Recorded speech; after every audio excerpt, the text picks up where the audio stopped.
சரவண ஜோதியே நமோ நம. வாழ்க வையகம், வாழ்க வளமுடன். அனைத்து தமிழ் நெஞ்சங்களுக்கும் கனிவான வணக்கங்கள்.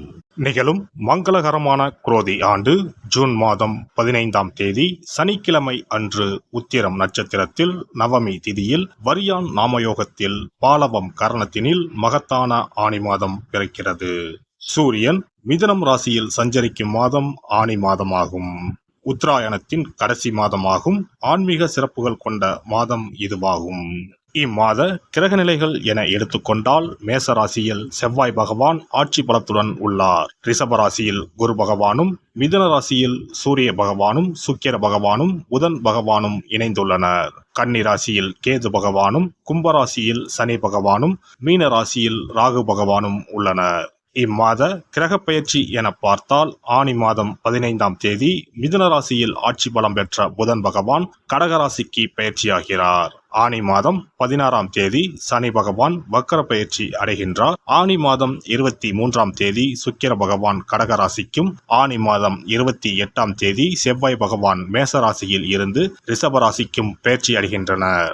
இந்த கிரக அமைப்பினால் உங்கள் வாழ்வில் இம்மாதம் ஏற்படக்கூடிய மாற்றங்கள் என்னென்ன என்பதனையும், ஏதாவது அசுப பலன் ஏற்பட்டால் ராசிக்காரர்கள் செய்ய வேண்டிய பரிகாரம் என்ன என்பதனை பற்றியும் காண்போம். தனது தோரணையாலும் சாமர்த்தியமான பேச்சாலும் வெற்றி காணும் சிம்மராசி அன்பர்களே, இந்த ஆனி மாதத்தை பொறுத்தவரை மிக நல்ல பலன்களை பெறப்போகிறீர்கள்.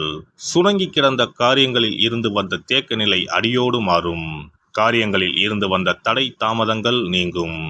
முயற்சிகளில் உடனடியாக பலன் காண முடியும். எந்த ஒரு வேலைக்கும் சிறிது முயற்சியினால் நன்மை கிடைக்கும். தொழில் வியாபாரத்தில் நிறைவான லாபம் காண்பீர்கள். தொழில் வியாபாரம் தொடர்பான அலைச்சல்கள் இருக்கும். ஆனாலும் அதன் மூலம் லாபம் கிடைக்கப் பெறுவீர்கள். பணிபுரிவோர் மேல் அதிகாரிகளின் சொல்படி நடப்பது நல்லது. வீண் வாக்குவாதங்களை தவிர்ப்பது முன்னேற்றத்திற்கு உதவும். மேல் அதிகாரிகள், சக ஊழியர்கள் உங்களுக்கு அனுசரணையாக நடந்து கொள்வார்கள். பணி நிமித்தமாக அடிக்கடி வெளியூர் பயணங்கள் செல்ல வேண்டி வரலாம். குடும்பத்தில் இருப்பவர்களின் செயல்கள் நன்மை அளிக்கக்கூடிய வகையில் இருக்கும். குடும்ப உறுப்பினர்களுடன் அனுசரித்து செல்வது நல்லது. எந்த விஷயத்தையும் கணவன் மனைவிக்கிடையே திட்டமிட்டு செய்வது நன்மை தரும். குழந்தைகள் உங்கள் சொற்படி கேட்டு நடப்பதால் சந்தோஷம் கொள்வீர்கள். உறவினர்கள், நண்பர்கள் வகையில் அனுகூலம் ஏற்படும். பெண்களை பொறுத்தவரை எந்த ஒரு வேலைக்காகவும் கூடுதலாக அலைய வேண்டி இருக்கும். பயணம் செய்யும் போது கவனம் தேவை. அரசியல்வாதிகளை பொறுத்தவரை இதுவரை சந்தித்து வந்த சங்கடங்கள் குறை தொடங்கும். உங்களை பற்றி குறை சொல்வதை குறைத்துக் கொள்வார்கள். தொண்டர்கள் உங்கள் பெருமைகளை புரிந்து கொள்வார்கள். கட்சி மேலிடத்தின் ஆதரவுடன் மனதிற்கிணைய பொறுப்புகளை பெறுவீர்கள். கலைத்துறையினரை பொறுத்தவரை திறமைக்கேற்ற புகழும் கௌரவமும் கட்டாயம் கிடைக்கும். பண வரவில் முன்னேற்றம் உண்டாகும். நண்பர்கள் மூலம் தக்க சமயத்தில் தேவையான உதவிகளை பெறுவீர்கள். மாணவர்களுக்கு எதிர்கால கல்வியை பற்றிய சிந்தனை மேலோங்கும். கூடுதல் நேரம் ஒதுக்கி படிப்பது வெற்றிக்கு உதவும். நட்சத்திர பலன்கள். மகம் நட்சத்திரம். இந்த மாதம் நல்லவர்களுடன் பழகும் வாய்ப்பு ஏற்படும். முடிந்தவரை அடுத்தவருக்கு உதவி செய்யும் முன் நண்பர்களுடன் கலந்து ஆலோசிக்கவும். நீண்ட நாட்களாக வராமல் இருந்த கடன்கள் இனி கொஞ்சம் கொஞ்சமாக வசூலாகும். பூரம் நட்சத்திரம். இந்த மாதம் உத்தியோகத்தில் இருப்பவர்கள் கடுமையாக உழைக்க வேண்டியிருக்கும். நினைத்தபடி பணிகளை செய்ய முடியாத நிலை உருவாகலாம். பதவி உயர்வு, சம்பள உயர்வு கிடைக்கும். பணியிட மாற்றம் உண்டாகலாம். உங்கள் மேல் இருக்கும் நம்பிக்கை உயரும். உத்திரம் நட்சத்திரம். இந்த மாதம் உங்களது கோரிக்கைகள் ஒவ்வொன்றாக நிறைவேறும். வேலை இல்லாமல் இருப்பவர்களுக்கு முயற்சிகள் எடுத்த பின் நல்ல வேலை கிடைக்கும். வேலையினால் ஏற்பட்ட சோர்வும் மன அழுத்தமும் குறையும். அடுத்தவரிடம் பேசும் போதும் கருத்து தெரிவிக்கும் போதும் எச்சரிக்கையாக இருப்பது நல்லது. தினமும் மாலை வேளையில் சிவனை வணங்கி வர காரிய வெற்றி உண்டாகும். சிறப்பு தொகுப்பு. கழுத்தை நெரிக்கும் கடன் பிரச்சனையால் கஷ்டப்படுபவர்களுக்கு எளிய பரிகாரங்கள் உள்ளன. ருண, ரோக, சத்ரு இந்த மூன்றுமே மனிதர்களை வெல்லக்கொள்ளும். அதிலும் கடன் பிரச்சனை கவலையை ஏற்படுத்தி மனிதர்களை கலங்க வைத்துக் கொள்ளும்.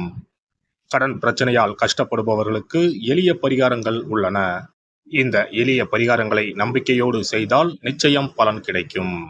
ஒருவரின் ஜாதகத்தில் 6ஆம் இடம் கடன் ஸ்தானத்தை குறிக்கும். கடன் பிரச்சனையால் இன்றைக்கு பலரும் தற்கொலை செய்து கொள்கின்றனர். சக்கரத்தாழ்வார் அருள் இருந்தால் கண்டிப்பாக கடன் பிரச்சனைகள் நீங்கும். பெருமாள் கோவிலுக்கு சென்று சனி மற்றும் புதன் கிழமைகளில் சக்கரத்தாழ்வார் சன்னதியில் துளசி மாலை சாற்றி 12 முறை வலம் வர வேண்டும். ஒவ்வொரு முறை வலம் வரும் பொழுதும் கடன் தீர்வதற்கு மனமுருக நம்பிக்கையோடு வேண்டிக் கொள்ள வேண்டும். தொடர்ந்து 12 வாரங்கள் செய்தாலே கடன் பிரச்சனை தீர்ந்து மன நிம்மதி ஏற்படும். மேசராசியில் பிறந்தவர்கள் தயிரை கொண்டு இனிப்பு பலகாரம் செய்து ஒவ்வொரு வெள்ளிக்கிழமையும் மாலை வேளையில் பசுவுக்கு கொடுத்து வர கடன் பிரச்சனைகள் தீரும். விருச்சிக ராசியில் பிறந்தவர்கள் ஞாயிற்றுக்கிழமை அன்று லட்சுமி நரசிம்மருக்கு காய்ச்சிய பசும்பால் அல்லது பானகத்தை பிரசாதமாக வைக்க வேண்டும். 48 நாட்கள் இந்த பூஜையை செய்தால் கடன் தொல்லையில் இருந்து விடுபடலாம். ரிஷபராசியில் பிறந்தவர்கள் ஜவ்வரிசி கொண்டு இனிப்பு தயாரித்து அதை வெள்ளிக்கிழமை என்று பசுவிற்கு மாலை வேளையில் கொடுத்து வர கடன்கள் அடைந்து சுகம் பெறலாம். துலாம் ராசிக்காரர்கள் பசும்பாலை சுக்கிர ஓலையில் வில்வ மரத்திற்கு ஊற்றவும். 24 வெள்ளிக்கிழமை செய்திட நிச்சயமாக கடன் தீரும்.